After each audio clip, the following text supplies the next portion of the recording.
WFJA 105.5, Sanford, Pinehurst, Southern Pines. It's now time for the Recovery Boys, Lewis Finch and Macon Moy, as they spend the next hour with you discussing the issues of alcoholism and drug addiction, as well as the road to recovery. Here's Lewis and Macon. Let's check in with Chris and see how Chris is doing tonight. Good evening, Chris. How are you? Hey, Macon. Doing well. How are you? Good. How's happy Thanksgiving to you. I hope all's well. I was just wondering, how are your plans for Thanksgiving? Exactly what are you going to be doing for Thanksgiving? I gonna be, hanging out around the house, spending the day with family and friends, and gonna eat and watch some sports. I hear you, brother. I hear you. Well, listen, one of the things that we want to talk about, you're in early recovery. You're working hard to stay sober, which we all applaud and we're very happy about. And we certainly want to, continue to support you any way we can. But one of the things we talked about at dinner tonight were triggers, and especially around the holidays, it's a different time. I was just wondering, any of those things affect your ability to stay sober, or how do you address those extra things that you may have to deal with? I definitely say the whole feeling of Thanksgiving and in the past, drinking and hanging out with friends and family and stuff like that. The holidays are definitely a trigger, and I'd say how I deal with it is talking about those things and asking for help, letting people know where I'm at, and making sure that I'm staying honest and with other people as well as myself. Chris, I was wondering, do you find that the emotions of the holidays affect you more so than the normal? I'd say so, and I'd say it's more of a feeling of I get kind of that loneliness feeling, that feeling of emptiness inside, and like something's missing. And but what I've come to find calms that, or maybe fills that empty hole per se, is going back to the talking to people and prayer, and just taking a look at the past and where it's gotten me. How is this Thanksgiving different than last year's? Last Thanksgiving, I definitely I didn't get to spend it with my family, and tomorrow I'll get to sit around the table and eat a good dinner with my mother and grandmother and brothers, and aunts and uncles, and not be intoxicated. Do you still get? Last year I was in a facility. Oh, you were last year. Okay. Do you feel like you may be getting some questions from folks tomorrow that they're concerned about how you're doing? I'd say people could tell. Definitely, one would be my mother. She can always tell when something's not quite right, and the questions are already coming. So. Well, listen, Chris. We pull for you. We appreciate your honesty and your willingness to check in with us each week, and I hope you have a wonderful Thanksgiving. And we look forward to talking to you next week and kind of see how you did with all the family around, and see how the Thanksgiving went for you. So you enjoy yourself and you be safe. All right. All right. Thank you, and you have a good night. Happy Thanksgiving. Thank you very much. All right, Lewis. Let's keep our fingers crossed.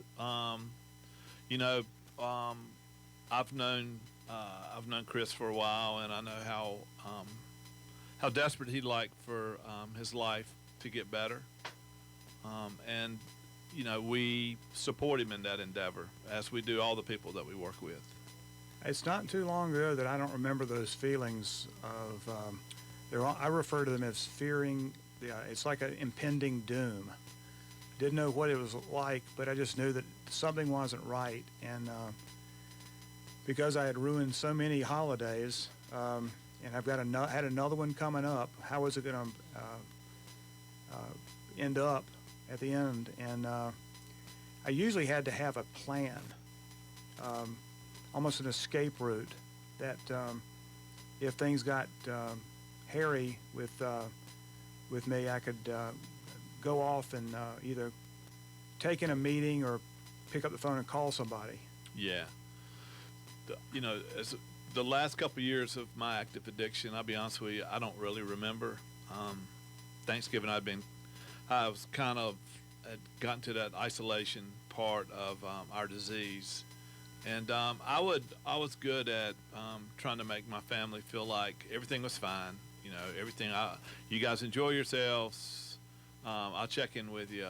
But you know, one of the things that Chris mentioned, and it's not the first time I've heard him talk about it, was that extreme loneliness that starts to creep in, and how easy it is to allow the substance, drug of your choice, alcohol, whatever, to replace or to at least make that loneliness a little less. And I remember that like it was yesterday.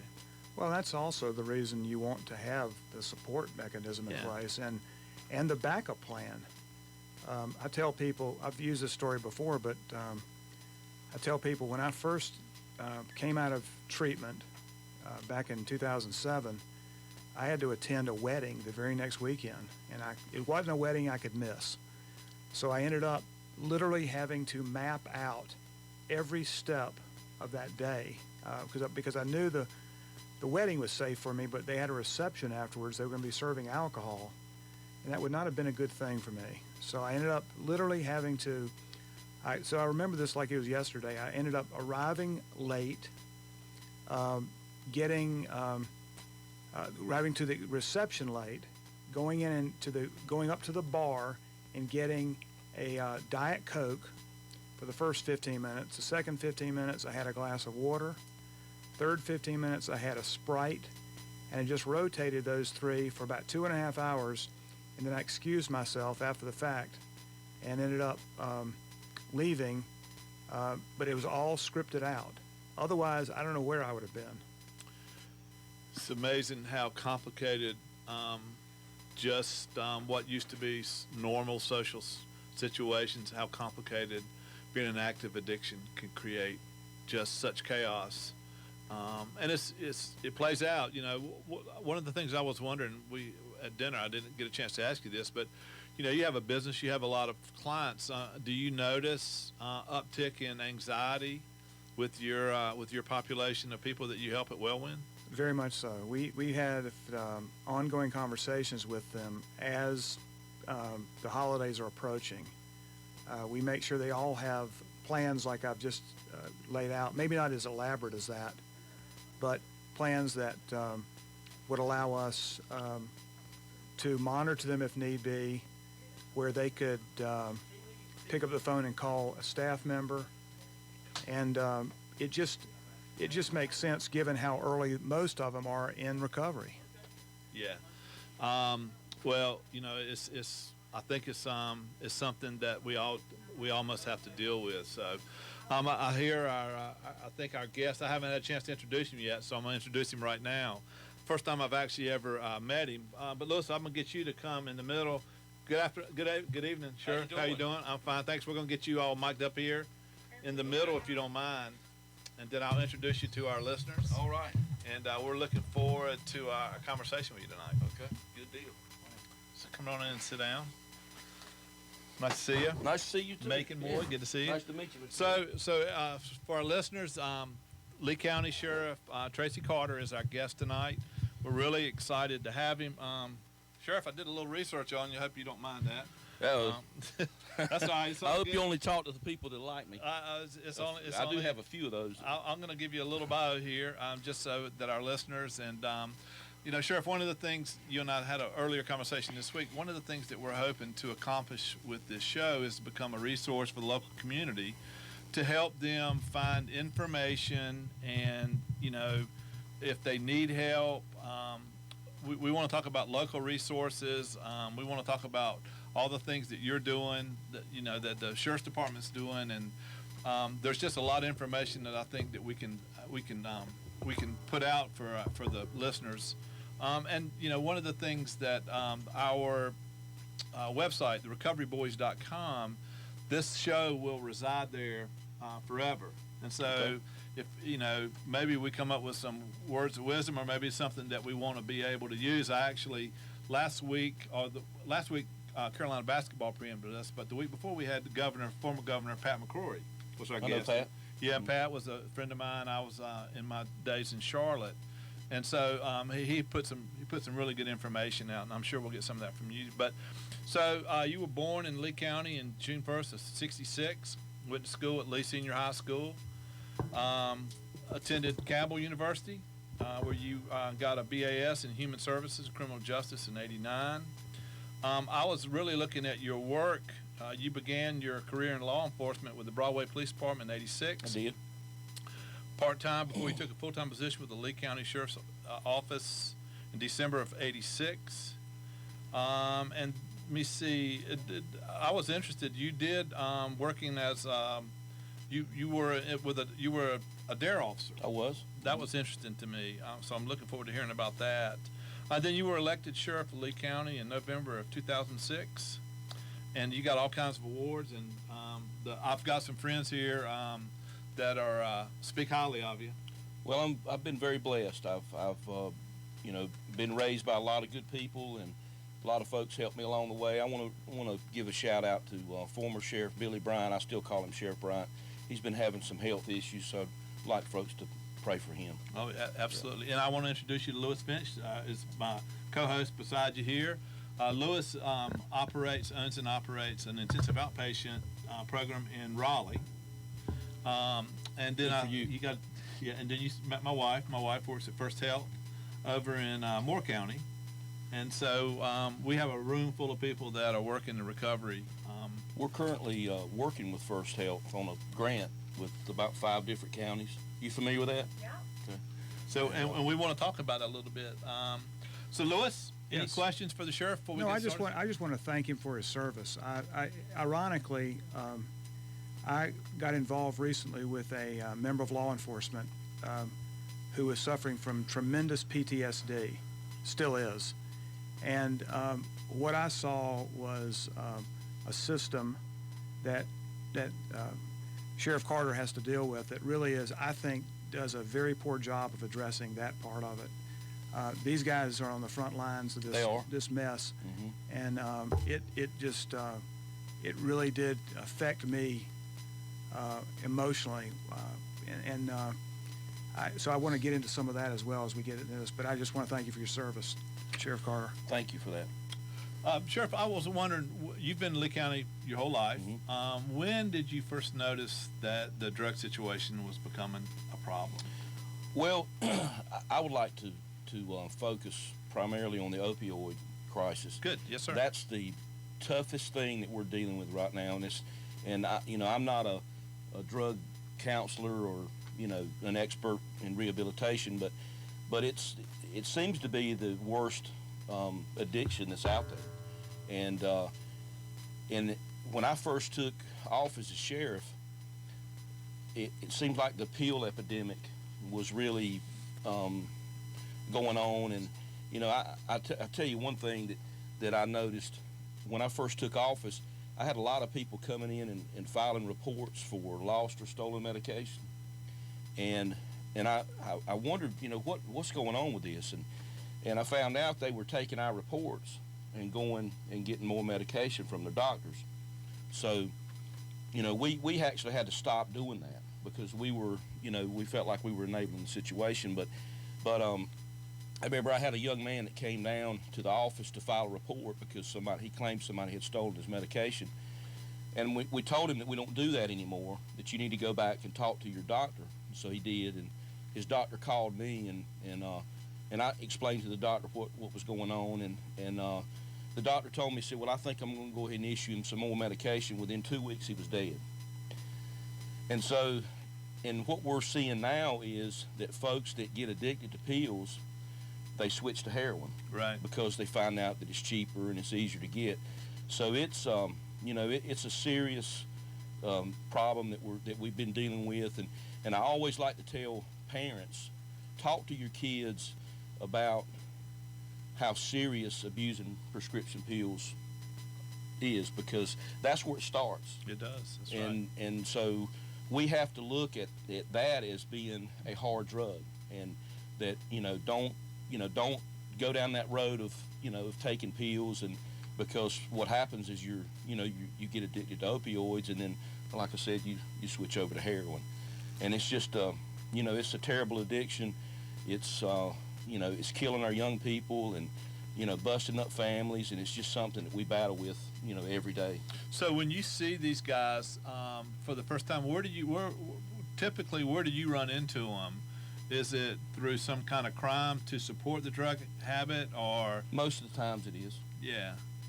And so, one of the things that the governor and our former governor, we talked about a couple weeks ago was how the local county jails have become the de facto treatment centers, unfortunately, because there's not enough.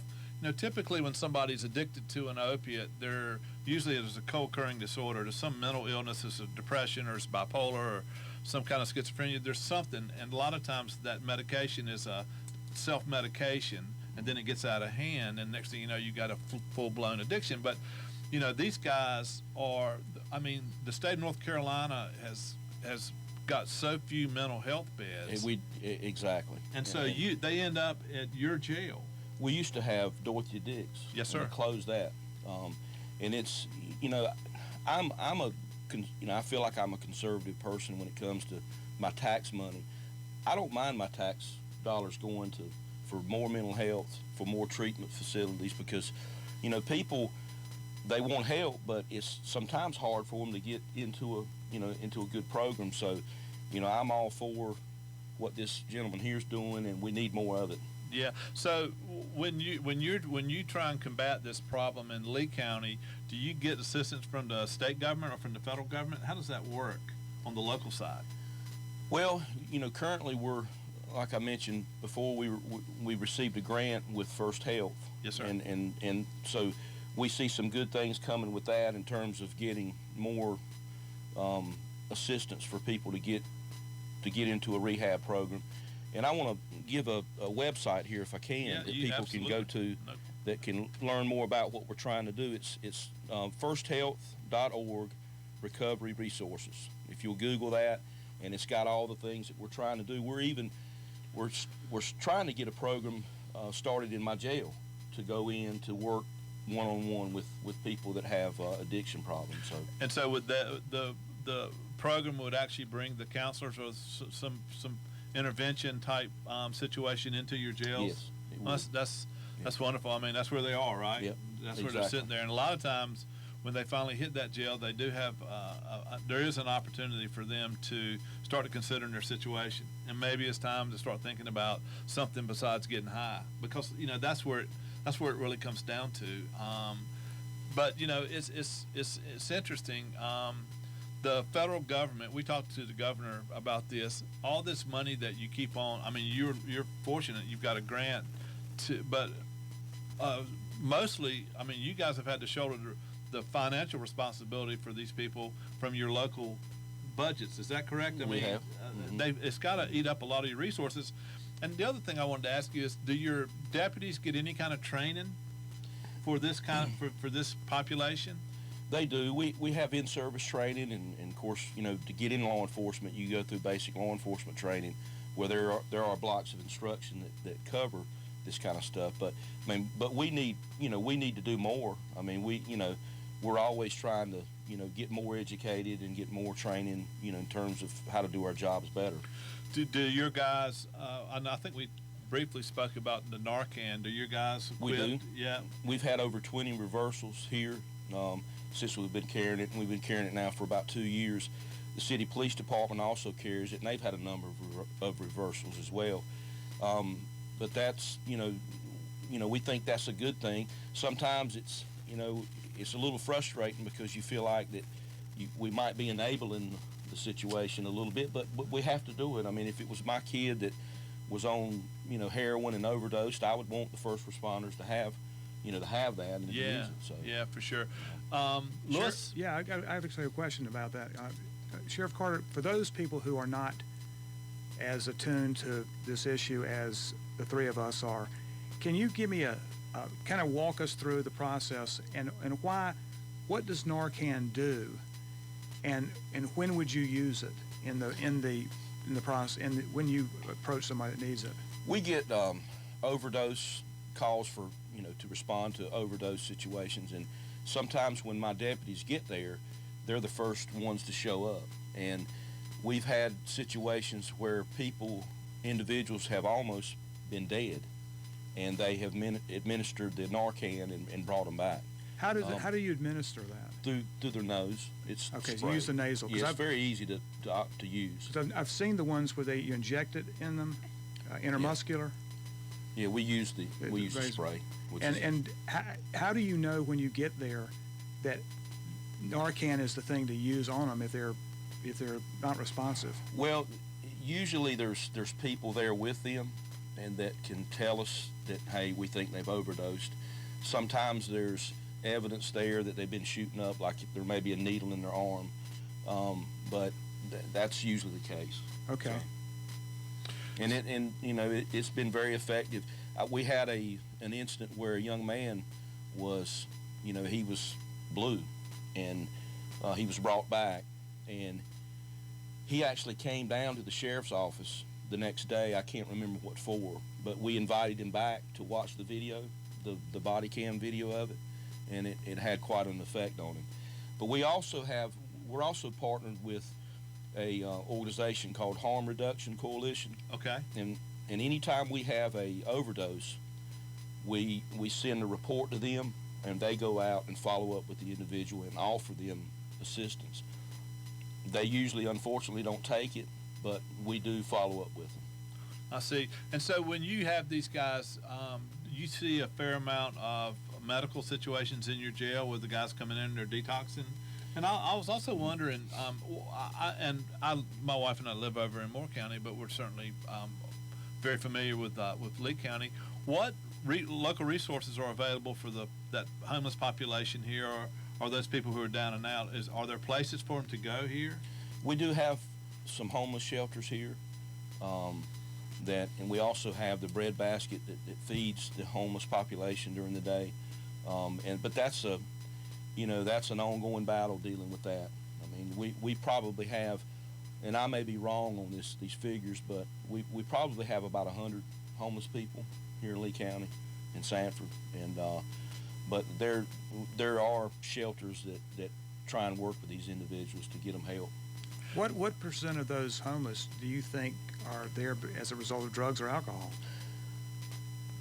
That's a good question. Probably, I would say, and this is just my opinion. Sure. I would say probably 3/4 of those individuals or more. I had heard that as well, and so it seems to me like if we were able to somehow get all of this under control, it would solve a couple of problems. Well, actually, not more than just a couple, but a bunch of problems. And and this sounds like, I don't mean this in a negative way, but people have to want help. Yeah. And unfortunately, there are some of those individuals that like living that lifestyle, the being homeless. I do think there's some that want to get out of it and will if we help them, and we need to help them. We need to do all we can to help them. But what do you do with the individuals that don't want help? It's tough. It is, and unfortunately, your jail becomes a kind of a rest stop for them. Mm-hmm. And that's just got to be so difficult. We talked about the the need for not just for Lee County, but for Moore County, or Richmond County as well, some kind of recovery center, some kind of place that would be a little more receptive to that population of people, where maybe when they come in, there's somebody there who can help turn them around a little bit. I know that some of the bigger cities in North Carolina have those recovery centers, but we haven't really seen any in this area. We're working on that. That's one of the things that we're trying to do more of with this grant that we have with First Health. But it's a work in progress, and we recognize that we need to do more in that area. But law enforcement can only do so much. Sure. I mean, we need the whole community, churches, and we need our lawmakers to address this situation and give us some funding for more treatment facilities. Yeah, there's a lot of volunteerism that goes on. People in recovery, people who you have the various 12-step fellowships. There's a lot of good things going on for people, but it's still it's not a concerted effort, which would help this population, I think, in a tremendous way. And I don't think just throwing money at the situation, no. but I do think that we need to use our resources in that area. Yeah. Do you have conversations with your other sheriffs in the area? Oh, yeah. Do y'all talk about this a lot? A lot. And this is talked about at the Sheriff's Association. Our meetings with the sheriffs in the state. I mean, this is a big topic. Yeah. And mental health. Well, the mental health especially, I think, is just one of those really difficult things, and the two are certainly intertwined. Well, the opioid consortium. Can you give us an idea of maybe some future plans, some of the things that maybe you guys would come from this grant, and do you guys meet on a weekly basis, monthly basis? Monthly basis right now, and it's in the works, but we're hoping that it's going to produce more treatment avenues for people. We're also trying to put together a task force that would go out and follow up with individuals. I mean, we're doing that some now with harm reduction, but have like a team that goes out instead of just one person, a whole team of people that goes out and tries to talk to these individuals that overdose and that are having issues. We're trying to get the program started in the jail. There's really a lot of things that they're trying to do, and if you go to the website, you can learn more about that. But it's a work in progress, but I think it's going to produce some good stuff for us. Well, we certainly hope so. One of the other things that we've seen, we had Governor McCrory on. We talked about drug courts. There's not a drug court in Lee County, I don't think. No, there's not. Is that something, because one of the things that certainly, the drug epidemic certainly does clog up the criminal court system as well. And I do know that there has been some really good drug programs throughout the country. There's 18 drug courts in the state of North Carolina. Is that something that's been talked about in Lee County? I don't know that has, but I'm sure that our district attorney's office would be open to that. Yeah. Vernon Stewart, our DA, is a good man, and he would. I'm sure he would be open to looking at that. Well, we would definitely like to reach out to him, because it's a community problem. It's got to be addressed by the entire community. What are the things that you'd like to see? What are the resources that you don't have? What are the things that you'd like to see available to you? Well, I would like to see more, and I've already mentioned it, but more treatment facilities locally that people can go to. It just seems like it should be easier for people to get into treatment programs than what we have right now. And mental health too. I mean, I think we need to do a better job. I mean, just at my office, we do over 300 mental transports a year, and some of the individuals we have to carry all across the state.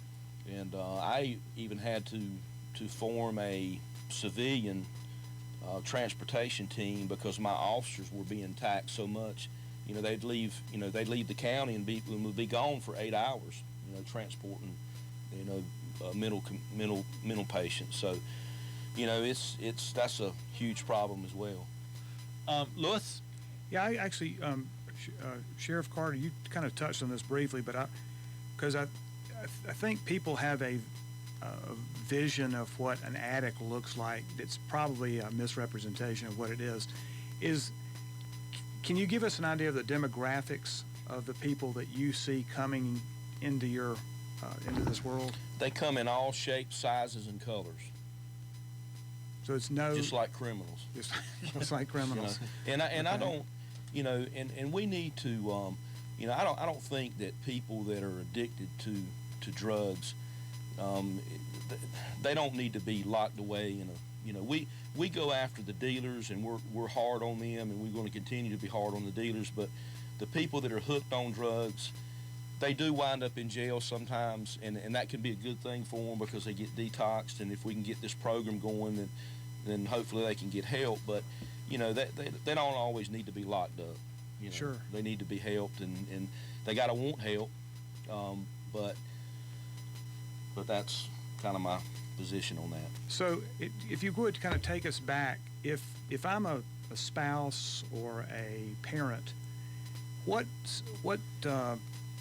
symptoms do I want to be looking for in the behavior of someone who might be dabbling in or using heavily opiates or drugs in general?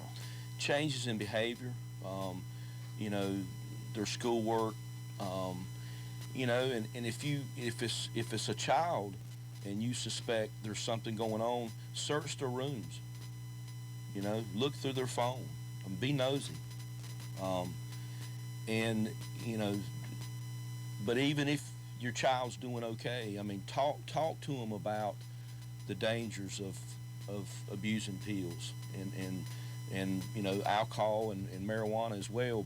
But definitely warn them about, hey, don't abuse pills, because I'm asked sometimes what's the hardest thing that you deal with, you know, in terms of drugs, and I tell them it's pills, because that's how people turn into heroin addicts. And so, you know, talk to your young people about that. And then I've heard recently that meth has made a comeback. Is that true? We're dealing with that now as well, and you know, and that's another, you know, that's another beast. What is the behavior? I'm not as familiar with meth as I am heroin and the opiates in general. What is the behavior of someone that's on meth? Being amped up, staying belligerent? up for days at a time. You know, just it's, you know, that's a upper.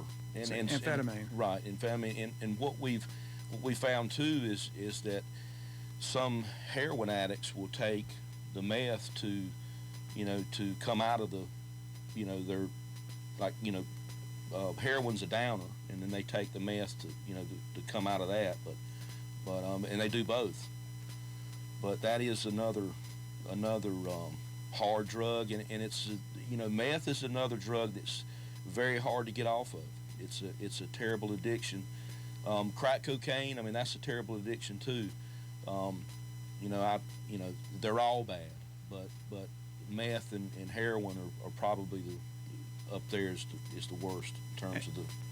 And you said you guys are looking for dealers, obviously, to get them off the street. Where are they? I mean, obviously this starts somewhere. Again, I've read about the fact that the gangs are a huge influence in the drug arena, and are you seeing that in Lee County as well?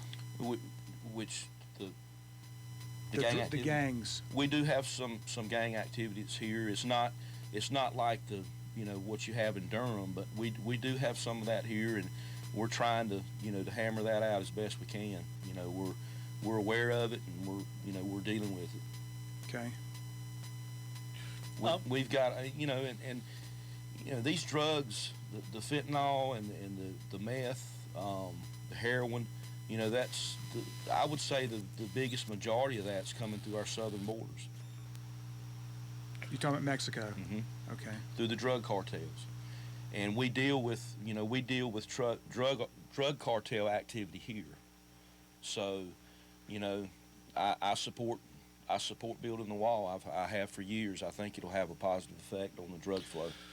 I was going to ask you what kind of communication or what kind of resource allocation do you get from the federal side? Do you get any help from the federal government?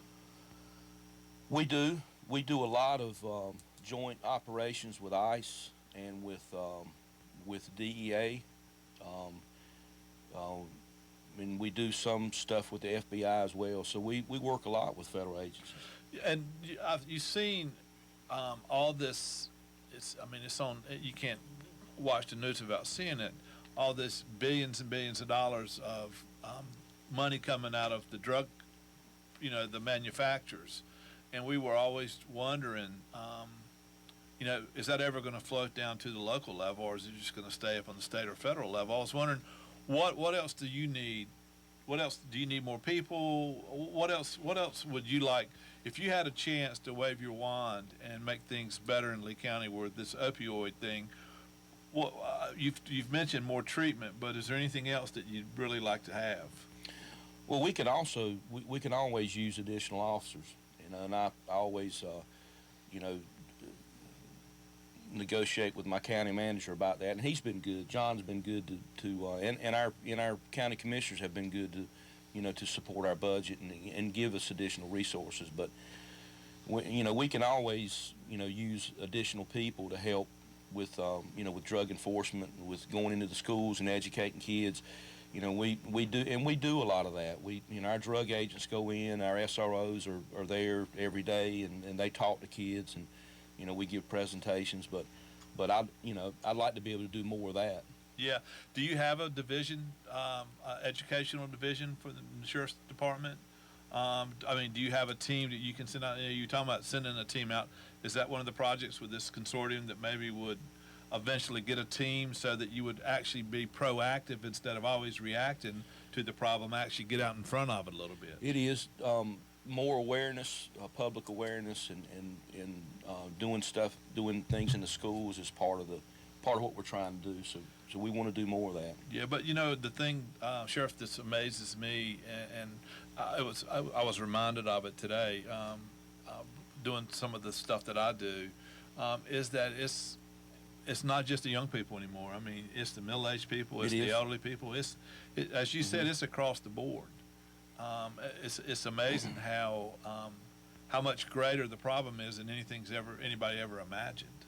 It is. It's not just, I always think about young people when I think about this problem, because our young people are our greatest asset. But it does. There's a lot of older folks that are on heroin and get addicted to pills, and it's unfortunate. Do you guys?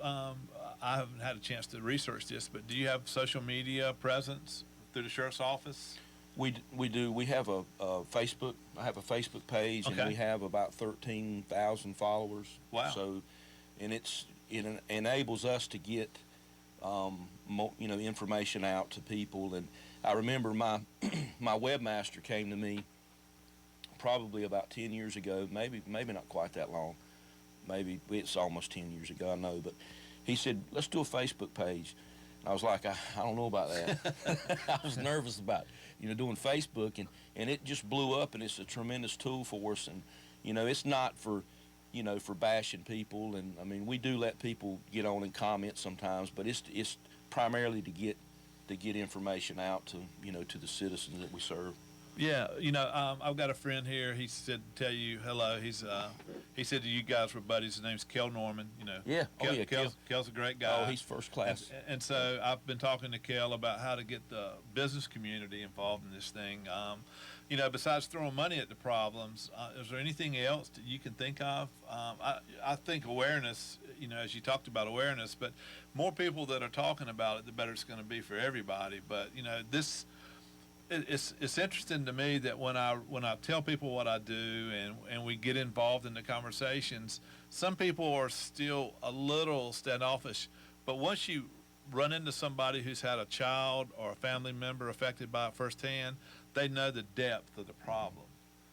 And so I think that you've got a good community here. We do. We have a wonderful community, and we have to remember that the good still outweighs the bad in our society, and definitely in Lee County and Sanford. And I think we have a lot of good young people out there that are doing the right things, and we have a good community here. And but this problem with the pills and the heroin and the meth, if your family's never been touched by any of that, you're blessed, because my family has. I've got people in my family that's struggled with this, and they're all doing good right now.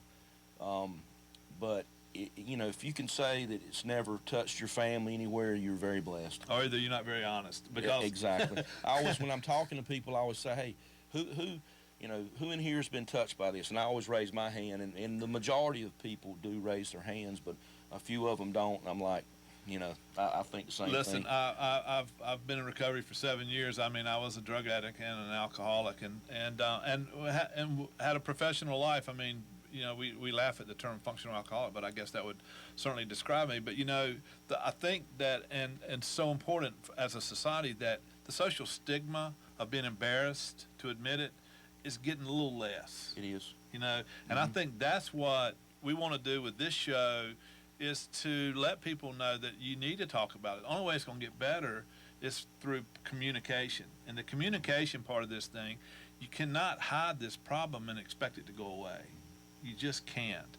And so one of the things we want to make sure that is always, if you ever have anything that you need people of Lee County or anybody that you want to have broadcast, we would certainly do that. We'd love to be involved in any of the projects that you have going forward. It's a community problem. It's a community disease. It is. And, we try to do as much as we can, from the law enforcement standpoint, but we can only do so much. We're, just like our SROs, they do go into the classroom sometimes, and they do talk with kids, and they're a great role model for the students, but their primary job is to protect that school. We've got predators that sometimes go on school campuses, and so that's their primary focus, is to protect those kids and the staff. So they can't be in the classrooms teaching 80% of the time. They can do some of that, but so it's but my point is, we can only do so much. We're out there every day trying to protect the community, and locking up drug dealers, and we want to do all we can, and we're constantly trying to think outside the box. What can we do better? But we need the community. We need others to help, and we need our lawmakers to help. Yeah, and there could be, I know that there could be a much better community conversation. Trying to figure out how that forum would look and where it would exist is always a challenge. But if you have enough smart people talking about it, you can usually figure out some way to fix the problem, or at least, having open forums. There's a lot of questions. Lewis is in the business. I'm certainly in the business. People a lot of times don't know what to do. They know so we know that our son's got a problem, or my wife all of a sudden is doing this, or my husband is drinking too much, whatever. A lot of people don't know where to go for the next step. And I think that trying to develop some kind of platform where people will know, here's a good opportunity. If you want to know what to do, here's somebody who can tell you what to do. And I like that, the whole concept of having a team associated with it, because it crosses your health, it crosses the legal side of things. It just touches all aspects of society. And so that's one of the things that we would love to be able to figure out, is how to bring the community, because listen, a lot of the answers, I think, to some of the problems we have may come from the community. Maybe somebody knows something we don't know yet. Exactly. I agree with that. I have a question for the sheriff. Actually, I got several questions for the sheriff. You could be here all night. I hope you have nowhere to go. I feel like I'm in a political forum. I'm just kidding. Well, that's please. So a lot of what I see from the treatment end, I see parents coming to me with underage kids who are drinking and smoking a lot of pot, and the parents almost seem relieved because it's not opiates. Are you getting the sense that somehow that because the problem with opiates is so bad, that that somehow that the other drugs are being minimized in the eyes of parents and society. I think that's I think that's gone on for years, in my opinion. That there are some people that think that the alcohol and smoking weed is not a big deal, but it's illegal, and and kids, I think, and I may be wrong on this, but you may know if I'm right. If I'm wrong, tell me. But if they'll put off drinking until they're 21, chances are they won't have a problem with it. The odds are in their favor. So, alcohol can. I mean, my goodness, that alcohol causes a lot of problems in our society. So, it shouldn't be minimized, and the marijuana shouldn't either. They're illegal, and they can get charged criminally for that, and it can definitely lead to a lot of problems. Well, and the other part of that too is from a kind of a biological part. You're interjecting mind-altering substances into brains that aren't fully developed yet, and look at that. I remember that age, even though I'm well over that, but I was invincible back then, and I think part of that invincibility is you're seeing in the kids thinking that this will never happen to them, and that they end up dead or incarcerated or both. We had a young man that almost overdosed and died from smoking the synthetic marijuana. Oh yeah, I've heard that. So and it is, those things are mind altering, and it shouldn't be minimized. I mean, parents need to. I'm amazed at the parents that will still buy alcohol for their kids. Yes. And have parties for their teenage friends because they think that we're going to give them a safe place to do this. Wow, they're the liability that they're taking on, as well as all the other things that can happen is blows my mind. It's funny you should bring that up because I remember I have two daughters that are in their late 30s, and I remember vividly. I was not one of those parents, by the way. I understood the liability behind having underage kids drink, and I actually had a Halloween party for one of my daughters and her class, and we announced up front that we were not going to be having alcohol there. We weren't going to tolerate it, and I mean this. Not a single kid showed up because there were another set of parents down the street who were going to allow alcohol, but they were going to take the keys from the kids when they came in. And I thought at the time how sad that was, but to me that's such a reflection on what's going on now, particularly as to what I see people walking down off the streets saying, my child does drink, but he doesn't do the quote hard stuff, which I don't know.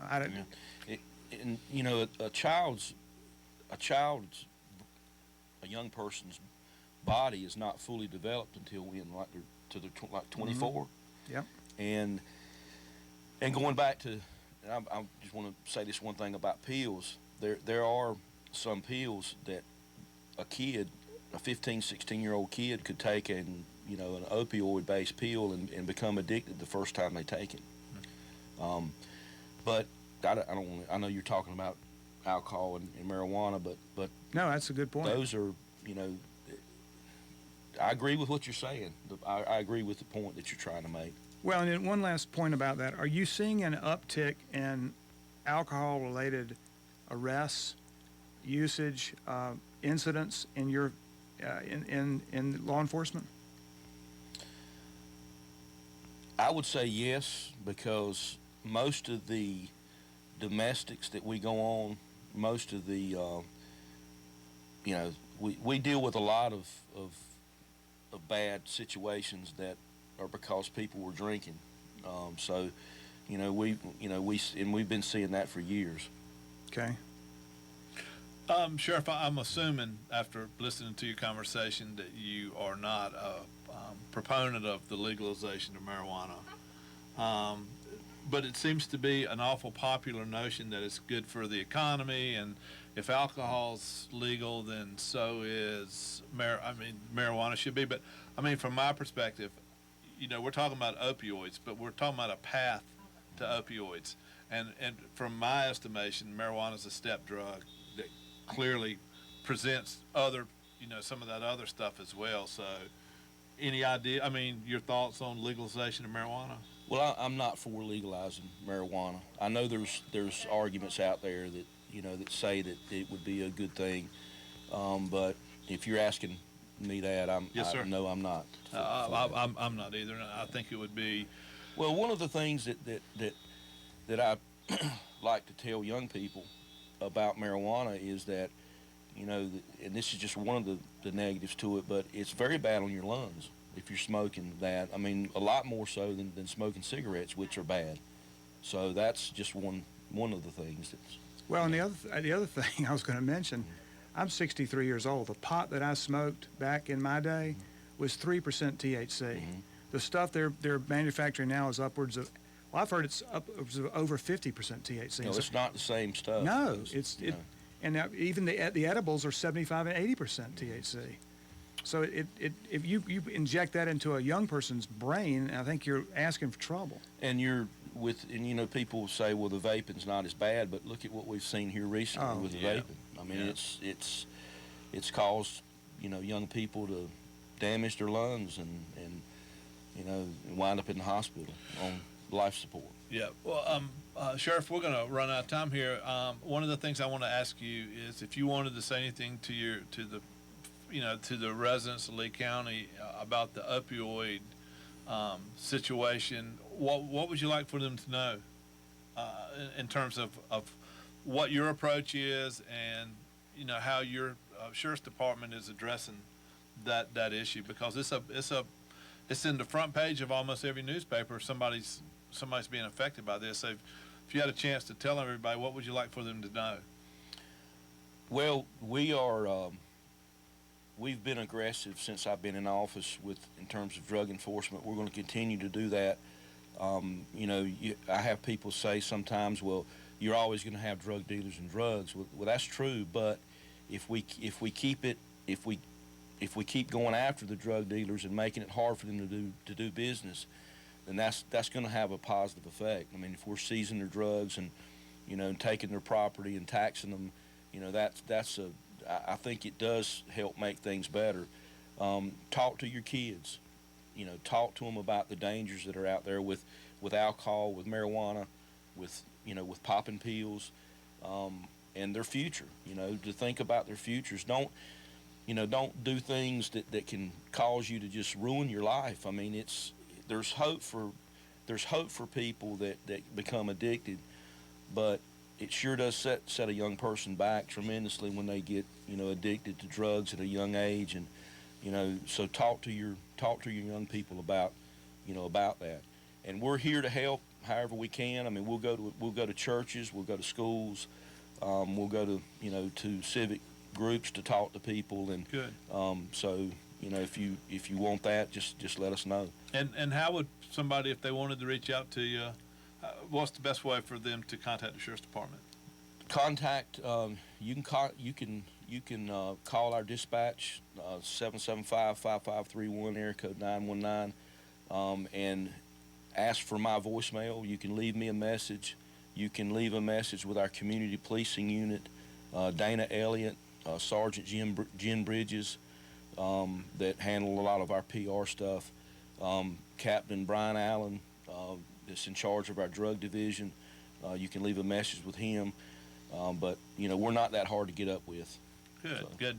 Well, we appreciate you coming in and speaking with us about it. We will keep you apprised of all those different things. If your consortium comes across a new program or anything that you would like for us to know, please reach out to us. And how about giving us that website one more time?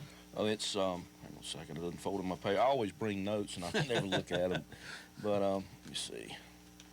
It is firsthealth.org recovery resources. So if everybody go to that website, if you have any questions or if you have you want to learn more about what's going on in the community to address this epidemic, it takes everybody. It does. It takes everybody. You can't hand this off to any one segment of society. It's just not going to work that way. And you know, I'd love to tell you when the good news is that things aren't getting any worse. That's not the kind of information that you really want. I mean, you would like to start to see some kind of progress being made, but so far, you know, my wife and I, we were reading about a drug zone in Philadelphia last night. I mean, society does have a way of it's getting harder and harder to shock society. It is. You know, it's just getting harder and harder, and unfortunately, with social media and everything else, the level of communication is so significant now. People can put all kinds of stuff out there, and you know, we as a society have glamorized that lifestyle far too long, and it's time to pull it back in. So we appreciate it. Lewis, any additional thoughts? No, I started this my conversation with the sheriff. I just hope that you guys take care of yourselves. You're the unsung heroes, and I just thank you for that. I appreciate well, no, you. I don't think people really understand just how this affects you guys at just almost a cellular level, because you see it up front and close, and it is not pretty. And you know, our officers, you know, they're running calls every day that can turn on a dime, and they are under a lot of stress. And I was asked the other day, you know, what do you do to help your officers? And my response was not enough. You know, we do have some counseling services that they can get, and we encourage them to do that. But that's something that we need to work on doing a better job at. Well, we wish you much success and much luck, and we appreciate everybody who listened tonight. Go to our website, recoveryboys.com, if you want to listen to the show over and over again. Anything that you want to send us email-wise, you can always reach us through the website. We will see you next week with another conversation about addiction, alcoholism, and recovery. So thanks for joining us tonight.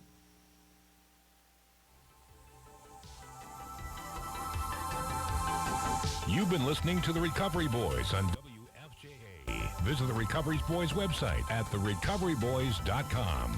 We thank you for listening to The Recovery Boys.